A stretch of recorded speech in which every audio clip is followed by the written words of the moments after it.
అందరికీ నమస్తే, welcome to our channel. ఎప్పటిలాగే జగన్మోహన్ రెడ్డి గారు ఒక రికార్డెడ్ ప్రెస్ మీట్ అయితే పెట్టడం జరిగింది. అయితే ఎప్పటిలాగే కొత్త ఏమీ లేదండి. కూటమి ప్రభుత్వం మీద ఏదో ఒకలాగా నిందలు వేయాలి, లేని పని చేయలేని పని మేము చేసాము అని చెప్పేసుకుని కూటమి ప్రభుత్వం ఏదైతే మంచి పనులు చేస్తుందో దానికి మాకు క్రెడిట్ ఇవ్వాలి, కూటమి ప్రభుత్వం క్రెడిట్ చోరీ చేస్తున్నారని చెప్పేసి నిందలు వేయడమే ఈ ప్రెస్ మీట్ యొక్క సారాంశం. అయితే జగన్మోహన్ రెడ్డి గారు అంటే కొన్ని అనుచితమైన వ్యాఖ్యలు కూడా చేయడం జరిగింది.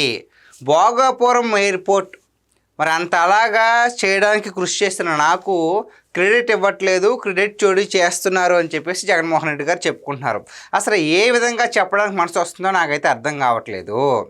మరి ఇప్పటికీ కూడా ట్రెండింగ్లో ఉన్న వీడియోలు, ఎర్ర బస్సు కూడా వెళ్ళని ఊరికి ఎయిర్పోర్ట్ అవసరమా అని చెప్పేసి జగన్మోహన్ రెడ్డి గారు వ్యతిరేకించడం, అంతేకాకుండా ఇప్పటికే విశాఖలో ఈగలు తోలుకుంటున్నాము ఇంకోటి అవసరమా అని చెప్పేసి పూర్తిగా విమర్శించడం, కోర్టు కూడా వెళ్తున్నానని చెప్పేసి సభలు పెట్టి నిర్వహించి మాట్లాడడం, భూములన్నీ కూడా నేను మళ్ళీ మీకు ఇప్పిస్తామని చెప్పేసి జగన్మోహన్ రెడ్డి గారు అప్పుడు ప్రజలకి మాట ఇవ్వడం, ఇవన్నీ ఇప్పటికీ కూడా సోషల్ మీడియాలో హల్చల్ అవుతున్నాయి. అయినా సరే ప్రజలు ఏమనుకుంటారని కూడా కనీసం ఆలోచించకుండా జగన్మోహన్ రెడ్డి గారు ఇప్పటికీ కూడా మరి భోగాపురం ఎయిర్పోర్ట్కి క్రెడిట్ నాకు ఇవ్వాలి అని చెప్తున్నారు. అసలు ఎందుకు క్రెడిట్ ఇవ్వాలి అంటే వ్యతిరేకించినందుకు ఇవ్వాలా, లేదంటే ఇప్పటికీ కూడా నేను చేసుకుంటున్నాను అని చెప్పుకోవడానికి ఎటువంటి మరి మొహమాట పడకుండా చెప్తున్నందుకు క్రెడిట్ ఇవ్వాలంటారా? ఎందుకు క్రెడిట్ ఇవ్వాలి? మరి ఆనాడు అంతలాగా వ్యతిరేకించి మరి ఈరోజు వచ్చి క్రెడిట్ ఇవ్వమంటే ఎందుకు ఇస్తారు? యాజ్ ఏ పొలిటీషియన్ ఇది కరెక్ట్ అని మీకు అనిపిస్తుందా? ఇంకేమంటున్నారండి, అక్కడ ఉన్న ప్రజలకు అప్పుడు మేము చాలా మేలు చేశాము, భూములన్నీ కూడా సేకరించిన వాళ్ళందరూ ఎవరి దగ్గర అయితే భూములు తీసుకున్నామో వాళ్ళందరికీ మేము కాలనీస్ కట్టించాము అని చెప్పేసి జగన్మోహన్ రెడ్డి గారు చెప్తున్నారు. నిజంగానే మీరు కాలనీస్ కట్టించి అంటే దానికి యాక్సెప్ట్ చేసినట్టే కదా.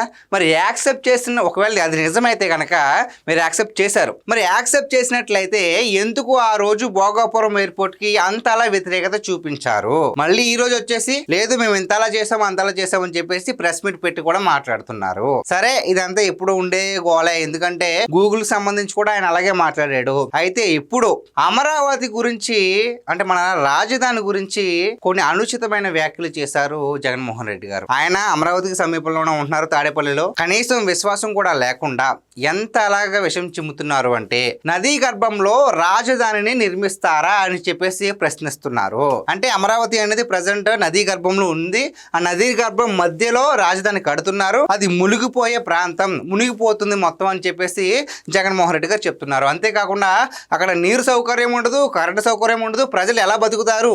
మరి అలాంటి ప్లేస్ లో ఎందుకు రాజధానిని నిర్మిస్తున్నారు అని చెప్పేసి జగన్మోహన్ రెడ్డి గారు మళ్ళీ అమరావతి పైన విషం చల్లే ప్రయత్నం చేశారు. అంటే అది నదీ గర్భమా? అసలు నదీ గర్భం అంటే మీకు అర్థం తెలుసా? మీరు ఎందుకు దీన్ని ఈ విధంగా విమర్శిస్తున్నారు? మీరన్నట్టుగా అది అమరావతి అనేది రాజధానిగా పనికిరాని భూమి అయితే మరి కేంద్రం ఎందుకు సపోర్ట్ చేస్తుందండి? కేంద్రం ఎందుకు గ్రాంట్గా నిధుల్ని ఇస్తుంది? అంటే గ్రాంట్గా అంటే ఒకవేళ రాష్ట్రం అప్పు తీర్చకపోతే ప్రభుత్వమే భరోసాగా, కేంద్రమే భరోసాగా ఉండి మరి ఎందుకు అంతలాగా సహకరిస్తుంది? మన ఆర్థిక మంత్రి అయినటువంటి నిర్మలా సీతారామన్ గారికి తెలీదా? ఒకవేళ అది నిజంగానే నదీ గర్భం అయితే వాళ్ళు ఎందుకు గ్రాంట్ చేస్తారు, వాళ్ళు ఎందుకు నిధులు ఇస్తారు? పోనీ ఇవన్నీ కాకుండా చంద్రబాబు నాయుడు గారికి తెలీదా అది నదీ గర్భం అయితే మునిగిపోద్ది, అయ్యో అంతలా ముంపు ప్రాంతం అయితే కష్టం అని తెలిసి ఆయనకు తెలీదా? అంటే ఇవన్నీ తెలియకుండా వాళ్ళు కళ్ళు మూసుకుని రాజధాని నిర్మించేస్తున్నారు అక్కడ. వీటన్నిటికీ కేంద్రం సహకరిస్తుందా? సరే మీకు తెలుసు కదా ఇన్నాళ్ళ మీ వ్యతిరేకతలో, ఇన్నాళ్ళు మరి అమరావతిని మీరు వ్యతిరేకిస్తున్నారు కదా, ఇప్పుడు ఎందుకు ఇది నదీ గర్భం అని మీరు ప్రస్తావించారు? మొన్నటికి మొన్న సజ్జల రామకృష్ణారెడ్డి గారు కూడా అమరావతిని మేము ఏకీభవిస్తామని చెప్పేసి ఆయన మాట్లాడాడు. అంటే దీన్ని బట్టి నాకు ఒకటి గుర్తొస్తుందండి, మహాత్మా గాంధీ గారు ఒక మాట చెప్పారు. ఏంటి? సిద్ధాంతం లేని రాజకీయం, పునాది లేని భవనాలు రెండు కూడా అప్పటికప్పుడు తాత్కాలికంగా నిలబడతాయేమో కానీ ఆ తర్వాత ఖచ్చితంగా కూలిపోతుంది.